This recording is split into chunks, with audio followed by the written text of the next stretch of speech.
Добре дојде во Магична сцена за Елена Кузманов. Здраво, Елена. Браво, фала што ме викнавте. Прв пат во Магична сцена. Прв пат во било какво интервју од овој тип. Добро, нароста си го носи своето, посебно за актери кои што ќе напредуваат многу брзо, за многу кратко време ќе имаме направено многу интервјуи и во Магична сцена и во другите телевизии секако. Една од ретките актерки си млади кои што на прво имале среќа или имале нешто за да се дојде до среќата со големи улоги да се почне и улогите да се супер направени. Еве тоа можам да кажам за тебе. Во неколку представи од оние каде што сум те гледал, си ми оставила преубав печаток, како да станува збор за некоја актерка која со години да глумела и една случајно така добра улога направена, а се работи за едно девојче кое што е релативно младо. Кога заврши? 2019, да не излажам, пред короната, така нешто тазе пред короната беше. Да. Да те вратам малце во детството, знаеш дека ќе станеш глумица, нели обично младите девојчиња сакаат да бидат или стюардеси или балерини или глумици, нешто така. Знаеш? Еден вулканизер сакав да бидам јас, да, само што мислев дека тоа значи нешто со вулкани дека е поврзано, многу мала кога бев. Инаку, па, знаев дека ќе биде нешто такво со театар поврзано, зашто прво кај Весна Петрушевска се запишав некаде 7-8 години имав така нешто во Беби шоу, па после продолжив кај Магдалена Ризова. Устари тоа е интересна приказна како се запишав кај Весна. Чекај, кажи ми, во Беби шоу родителите инсистираа да се запишеш или сама? Како дошло?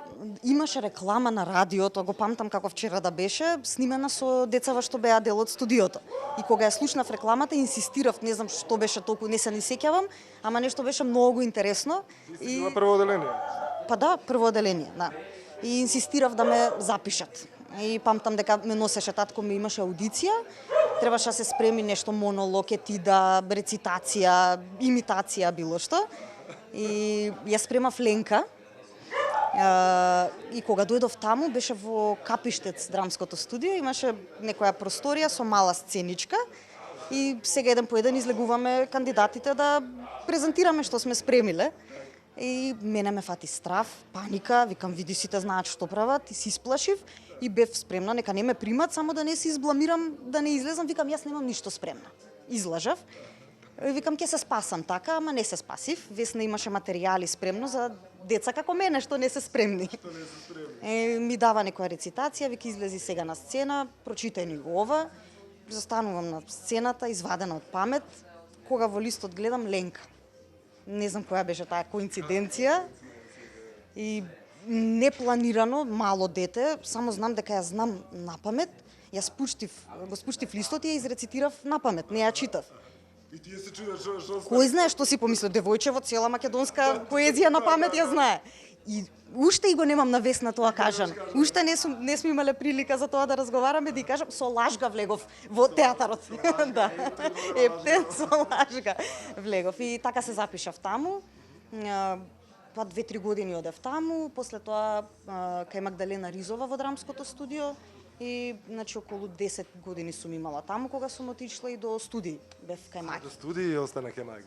Да, Маги ме спремаше и за студии. И првиот, и вториот, и третиот пат. Од трет пат влегов. Да. Колку беше болно сега првиот пат кога не влезе, а вака си се доживуваш како глумица веќе професионална, затоа што сите што сте од мали почнати, сите мислите дека вие нормално дека сте глумци и дека нема потреба ни на аудиција да одиш да се запишеш или не знам да одиш на факултет, него по дефолт треба да ве примат. И тогаш доаѓаат првите шокови кога не ве примат. А кај тебе па и втор пат. Да, беше шок. Ама сега кога ќе размислам, тој пат првиот пат стварно бев лош. Мислам, стварно не заслужував да влезам, не бев добро спремна. Беше разочарување, ама тогаш бев со трета пробав, нели има опција со трета средно да се запишеш, па четврта вонредно да ја учиш. И не успеа тоа, си завршив. Не беше толку страшно, пошто пак имав уште една година средно. Завршив, вториот пат беше пострашно. Зошто Завршена, средно и си одиш сега секако ме примат. мора сега овој пат да биде. И мислам во тој момент за мене во глава немаше друга опција. Мора да биде тоа. И тогаш и бев добро спремна, бев задоволна од себе, тогаш влегов и во втор круг. Ама ни тогаш не испадна. После запишав таа година, кој ми гарантира дека некогаш ќе влезам, а и да не седам една година, македонска книжевност запишав тогаш. Завршив таа една година тоа со сите десетки, мислам и тоа ми е исто некоја љубов. Да, уште од кај Весна, пак кај Весна на драмското, можда не ми се роди прво за театар љубов, колку што за уметност воопшто. Моравме да читаме Горан Стефановски, Дејан Дуковски, Блаже Конески, македонска литература, баш пре некој ден најдов текст од Чернодрински се враќа дома, што сум го работела на 8 години во Весна во Беби Шоу. Да. И тогаш и за литература ми се роди љубов и некако тоа беше нормално дека ако не успам ваму, ќе пробам нешто такво. И таа една година заврши, бев пак на конкурс кај Мими Таневска и тогаш влегов, си се отпишав од тука, си се запишав на драма. За третиот пат како се спремаше и што си викаше сега? Шо правам јас, уште ли ќе одам? Не се ни сеќавам, знам дека многу имав трема, дека мислам дека и најверојатно тогаш да не влезев ќе беше последна шанса. Има 3 класи, тројца професори. Никола Ристановски и Тони Михайловски не се од прво влезене? Маги така тоа ми го кажуваше и некако можда и тоа ми викам ајде добро. Не сум само јас. Тогаш некако и најспремна бев стварно и можда и добро се погоди се на крајот. Мислам дека и тогаш требаше да влезам. И ми се погоди и класата и така што тогаш требало да влезам. Така си викам. Ретки се тие, но ги имам глумци кои што се упорни и сакат исклучиво глума, како и ти што направи. Ти пробај нешто друго, имаше Б варијанта, но повторно си остана за онаа љубов што ти била уште од мала. Се разочара во текот на студирањето или не? Знаеше дека е тоа вистинското и тоа е правото? Не се разочарав, дури мислам и дека тоа што сум го имала како љубов кон театарот претходно било скроз поинакво од она сега што го имам. Некако нова некоја љубов стекнав за театарот, на нов начин да го разбирам и да го сакам низ студии, така што и подобро што очекував испадна, да. Мими има што да ви пренеси, затоа што таа и одлична актерка беше, и како педагог сигурно е добро, затоа што сите што излегле од нејзина класа, сите ја фалат како работи. Немавте среќа да работите со повеќе, затоа што Мими беше сама неколку години, така? Да, Мими беше сама, еден семестар Лука Кортина дојде како асистент и после на крајот дојде и Ангелчо. Со него веќе како асистент дипломиравме. Дипломската и он беше тука. Кажи ми, кој бевте во класата? Секогаш еден заборавам, различен некој. Сега сите ќе ги кажам. Ана Димитрова, Наталија Ристеска, Стефанија Митовска и јас, тоа бевме 4 женски. Томислав Давидовски, Исмет Шабановик, Дарко Ристовски, Маријан Наумов, Стефан Спасов, Благо Јовановски, Кристијан Танчевски и Виктор Велевски. Сите ги кажав. Да. Се пратите секој што работи како работи? Па да, не сме нешто кој знае колку во можност да се гледаме, со некој повеќе, со некој помалку, ама сме во контакт, се слушаме и мене ми е драго дека некако сите работат по нешто во професијата, некако сите си го наоѓаат патот. Ние дипломиравме пред короната и малку целата ситуација не беше баш поволна за нас, само што дипломиравме, уште никој не те знае и мораш да се затвориш дома, нема шанси ни да те запознае. Ама мислам дека сега полека баш ми е драго дека речиси сите работат по нешто, дали филм, дали театар, не се вработени, ама или независно, или во театар некоја представа, има сите нешто. Што правеше ти за време на короната? Запишав магистерски, да, културолошки студии на Институт за македонска литература. Тоа запишав пред короната и таман ми се погоди додека седев дома, се положив, сите испити, се си научив и од таму ќе ме караат само, запишав и мислам го решивме што ќе биде и темата за магистерскиот труд.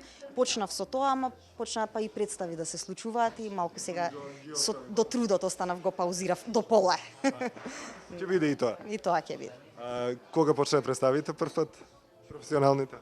Па после короната, одма непосредно после короната, прво беше, ако не ги рачунаме дипломските. За време на студии немаше нешто, имав среќа па да работам во испити кај режисери. Таа година имаше една генерација пред нас класа режисери, па од 6 се во таа класа, со четворица работев.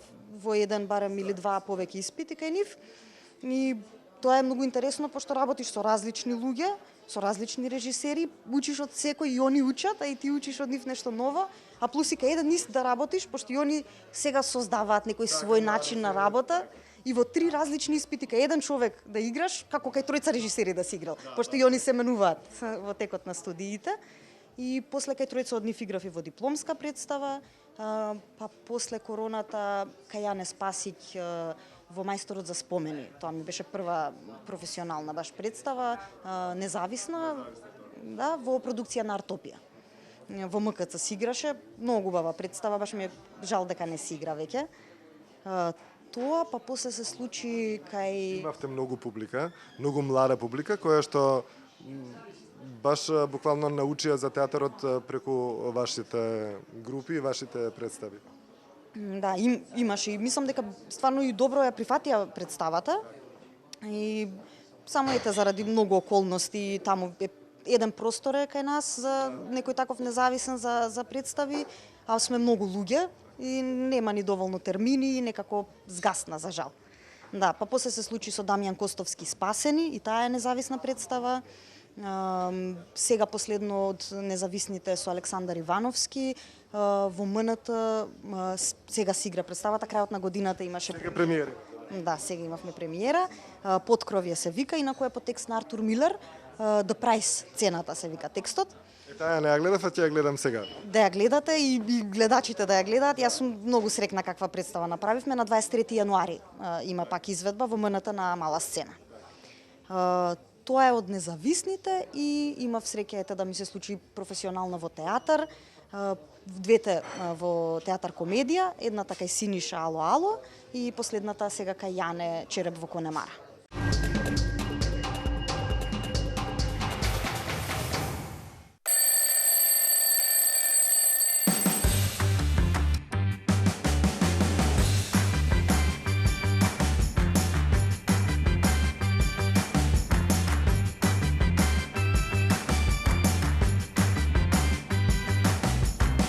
Ке сакаш уште? Кека Плуп. Витаминка.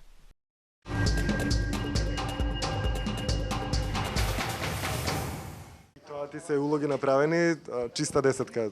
Кога почна да кажам за тебе, на тие баш улоги мислев. Неодамна беше премиерата и на едната и на другата, тоа се две релативно нови представи кои што ќе играат и ќе бидат на репертуарот, така што сигурно имаш два хита во театар комедија. Кажи ми, сакаше да се запослиш во некој од театрите, посебно да ти е пик или било каде мислила? Па немав некој да ми е пик, сакам да се вработам само за да имам прилика мојата работа да си ја работам. Некако тоа е најсигурна шанса дека можеш стварно да играш во што повеќе представи. Немав пик некој. Откако завршив имаше 3 конкурси, еден во детски, еден во МНТ и еден во комедија, бев на сите 3. Не се вработив нигде, ама па од секој конкурс излезе нешто. Од детски театар излезе кај Јане Спасик, Мајстор за спомени, од овие другиве две излегоа представите тука, така што ми е драго пак да можда да се вработев на првово или на второво место, никогаш ова третото немаше да излезе, па ми е драго. Тебе така ти е судено, така ти е почнато, ти на од трет пат се запиша, сега од петти пат ќе те примат или од четврти ќе видиме. Ај од четврти, а нека видиме. Пак ќе кажам дека се работи за млад актер, кој што многу големи улоги му дадоа. Значи последната ја што ја гледав, тоа многу ретко се случува на млад актер да му дадеш толку тешка улога. А па да ја направиш уште толку гламурозна како ти што ја направи, тоа се случува, не знам, еднаш од 100 улоги. Така што честитам за тоа што го гледав и што го гледаат сите во представата. Ти какво чувство имаше кога почна да работиш толку голема улога? Прво, јас не се замислував себе во комедија. Јас мислев дека не ме бива за комедија и многу и се плашев. И на конкурсот тука не сакав да дојдам. Ама си реков... Не сакаше да те примат. Не сакав. Ама си реков и нема да ме примат, не ме бива, кај ќе ме примат, ама ајде чисто не ме знаат, да дојдам да ме запознаат. Затоа и одам на конкурсов да ме видат, па можда ќе излезе нешто од тоа. И кога се спремав дома за конкурсот, јас уживав. Не можев да поверувам, сама дома со себе си се спремам и убаво си проаѓам. Убаво ми е да работам комедија. И дури на самата аудиција уживав, зашто овие што беа во комисија стварно се однесуваа така што ќе ни дозвола да уживам и ние на сцена, да не сум под притисок дека сум на аудиција. Како да сме излегле, играме представа, они реагираат, гледаат представа, баш ми беше уживање. И после кога ми... Многу колеги бевте пријавени на аудициите? Па искрено не знам. Не се сеќавам кој број, само за МНТ памтам дека имаше па над 60. Таму имаше многу. Сега во Драмски има над 80, не знам колку. 10 има, да. Тука не се сеќавам колку беа стварно. Само знам дека пак и после тоа, после тоа ми се јави Дарко, директорот на комедија, дека сум оставила добар впечаток и дека сакаат во некоја представа да играм. Не си примена, ма ќе те земиме. Да, и обично после конкурси знаат така да кажат, ти супер беше на конкурсот и не верувам веќе во тоа. И некако Дарко ми се јави, се супер, ама го заборавив тоа. И после кога ми се јави кај Синиша да играм во Ало Ало, баш се изненадив. И стварно фала му што на крајот стварно си остана на зборот и ми дадоа шанса. Мислам, се покажав можда добро на конкурсот, ама кој знае дека добро ќе се покажам и во представа, па уште во стварно голема улога. Синиша, можам вака да кажам со 100% точност дека е најдобар режисер во Македонија за комедија. Значи тој кога ќе ја направи комедијата, таа представа трае со години, затоа што едноставно е направена до совршенство, точно се. Од сите, да кажем, и стюардеси, не знам, илуминати, тоа се представи кој што, на вистина, јас би ги гледал, не знам, во годината по неколку пати. И тоа ретко ми се случува да сакам да гледам некоја представа по втор пат, по трет пат, иако професионално морам да гледам, да ве следам, да видам колку измени, колку сте напредувале, затоа што секоја премиера не значи дека глумецот тогаш е најдобар, да речем. И не е представата завршена. Убаво е да се изгледа неколку пати представата, но пак ќе кажам дека не сакам баш многу често да гледам представите. За представите од Синиша би ги гледал, ти кажам, секој месец. Да, стварно е мајстор за комедија. Стварно и... И чин те е одбрал, сакам да кажам дека тој сигурно осетил дека има нешто добро кај тебе за да те земе. Мене ми е драго ако е така и уште подраго ми ако сум си го оправдала тој впечаток и низ работата. Зашто стварно има некој сенси за комичен тајминг и зашто е смешно, што е духовито, што не мора да биде смешно во комедија, само мора да насочи кон нешто следно што ќе биде смешно. Стварно е и од него и од целиот ансамбл, пошто стварно голем дел од ансамблот беше дел во представата. Стварно многу научив. Мислам, секогаш глумците зборат од процесот многу се учи, не се учи од секој процес, ама јас сум срекна дека имав прилика после студии да играм во представи во кој што стварно учев од процесите. И особено тука, баш и многу сум срекна што првата професионална представа во театар беше баш тука и баш кај Синиша. Зашто вработените тука се сите многу професионални. Имаат можда и до тоа што се сите млади, ама имаат уште еден жар за својата професија. Ја сакаат и убаво е кога ќе дојдеш на работа и си со луѓе кои што си ја сакаат професијата, работат вредно, си отидат дома и уште мислат, па ќе ти се јават, имам идеја за сценава и се добри партнери, добри глумци и многу добри луѓе. И ти помагаат и ти да се осеќаш пријатно, и ти да пробуваш, и ти да се ослободиш и да не се плашиш да пробаш нешто и да сгрешиш. И баш уживавме, многу убав процес беше тоа. Многу. Приватно одиш ги гледаш представите од МНТ, од Драмски, од театар за деца и младенци? Да, во сите театри нормално и исто по неколку пати имам од еден друг глумачки аспект да се изанализира нешто, да се украде нешто, да се види. Да. Кои ти се фаворити од представите каде што не глумиш ти? Па има доста фаворити. Еве сега Илуминати ја спомна, можда ми е најомилено од сите во последно време што сум ги гледала, таа стварно можам да ја гледам 100 пати представа. Мислам од режисерски, од глумачки аспект, сите промени што ги има на сцена, од еден наедноставен сценографски елемент што во се можно се претвара. Стварно од секој аспект ми е таа добра представа. Значи гледајте Илуминати секако во театар комедија и гледајте ги представите каде што се нови на репертуарот. Меѓу нив е она што зборувавме сега за Ало Ало. Череп во Конемара, таа беше последната премиера. Со неа ни заврши, да речам, годината 2023 се одржа на 30 декември беше? Така, мислам дека на 30 декември. Да, 30 декември беше премиерата, кога сите одат по забави и кога луѓето не размислуваат за театар, вие направивте една представа каде што публиката уживаше, преполна сала, иако вообичаено кафаните се во тој период преполни, овде беше преполна салата, и она што беше најдобро во представата беше ти и твојата улога на возрастна жена, а така млада. Кога заврши представата, сигурно глумачки беше предобра, значи сите глумци до совршенство се добри во представата.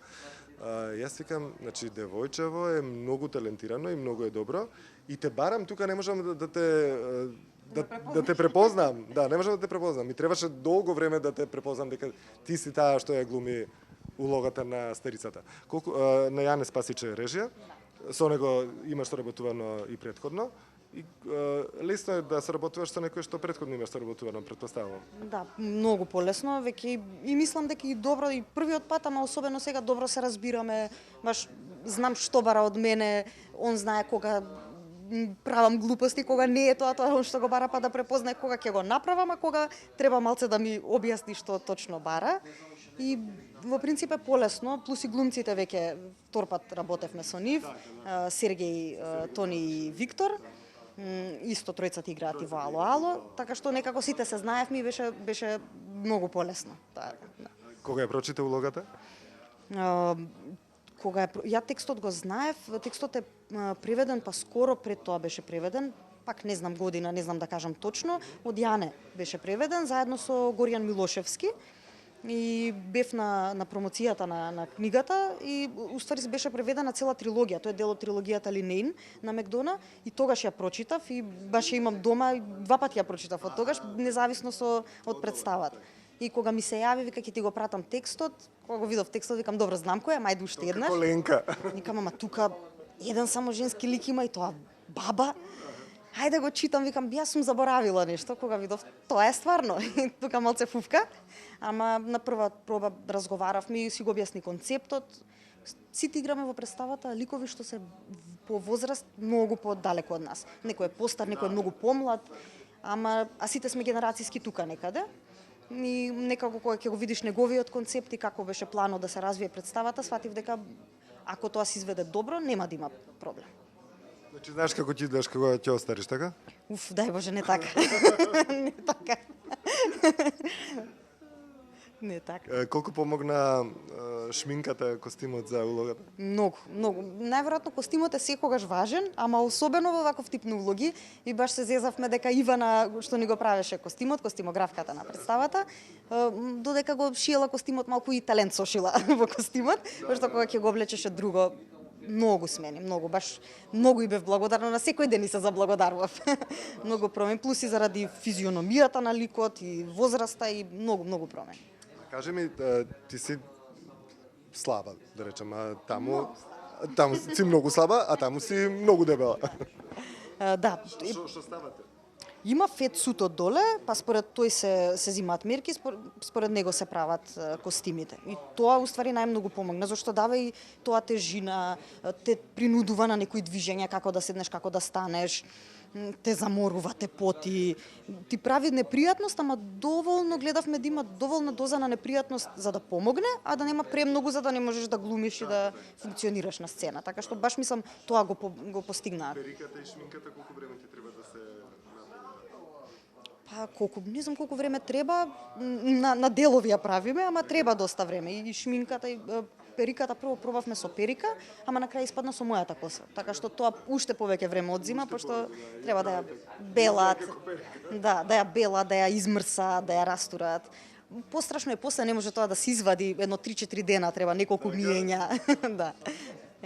Колку време ти треба да си дојдеш на себе после представата? Па колку што треба да извадам шминка. Да. Да, брзо се доаѓа, додека ја вадам шминката, сите сме заедно на куп, сите се средуваме и некако се стабилизираш тука и Што ти кажа твоите кога гледа представата? Па, мајка ми е многу голем критичар, она пошто од дете ме следи во сите представи, не се бави со тоа воопшто, ама разговараме после секоја представа, она ќе каже мислење, па јас и некако има стекнато сенс за театар и на неа многу и верувам. И она ден после представата, се дента ништо не ми збори, само ќе видам по реакција дали се допаѓа. И дента после представата ќе седнеме и тука дел по дел, многу и се свигаш, многу. Така што убави коментари добив. И кажа јас колку те испофалив. Се пофалив, се пофалив. Да. Завршуваат, значи, представата завршува, да речам, со премиерата, официјалниот дел, после тоа си живее колку што ќе се живее представата. Што сега е следно? Наговестување нешто дека ќе се случува, или ако нема, што ти би превзела да нема еден вакуум простор? Да, па не знам што е следно. Сега ми е, например, драго дека во јануари има една изведба на Подкровје 23, па 26 е Черепот, па на 30 и 31 Ало Ало, така што има веќе 4 изведби. Јануари ти е распродаден. Да, спокојно. Јануари. Сега прво има конкурс во драмски за кој што се спремам, така што сега ништо друго не мислам да си се спремам тука. И па после кога ќе помине тоа, во зависност од резултатите ќе мислим и понатам. А кажи ми, што треба да спремите за конкурсов за во драмски конкретно? Секој горе-доле различен конкурс, ама и сличен. Тука има монолог наша етида и еден монолог зададен од нив. Да. Ви го дават монологот пред време? Да, 5 дена пред треба да го дадат, 5 дена пред конкурсот. Кај си со спремањето? Па оди, полека оди, да. А дечкото? Не го спомнавме воопшто. Он е режисер, да, од истата професија, па се разбираме. Да. Кај Златко Славенски во последната класа заврши, Подкровје е во негова режија во МНТ. Лесно е кога се разбираш со некој, да. Нема проблем. Кога ја спремате Подкровје, тој е режисер или дечко е во ситуацијава? Каква е? Режисер стрикно, да. Со него работевме уште од студии многу кај во негови испити пред да бидеме пар. Па после Арно живеете? Уште не. Режисер е, не, јас имам, можда пред него сам имам малку поголема трема, пошто се викам, точно знае кога се нешто филувам, не глумам баш како што треба дека лажам, така што ме тера тоа уште подобро да глумам, пошто он ќе ме открие, ако никој друг, он ќе ме открие дека сум лоша. Некои режисери не сакаат своите сопрузи или девојки да му бидат дел од представите, но еве кај твојот гледаш обратно, твојот сака да се ти во неговите представи. Има доверба во тоа. Да, некогаш сака, некогаш не ќе. Мислам, се надевам дека е објективен и дека е во зависност од ликот. Ако стварно е ликот за мене и мисли дека тоа може да испадне добро, на крајот на денот негова е представата, валјда не сака да му биде лоша представата. Така што валјда во зависност од ликот, дали е улогата за мене или не. Ги гледаше премиерите на овие последни две представи во комедија Дечкото? Да.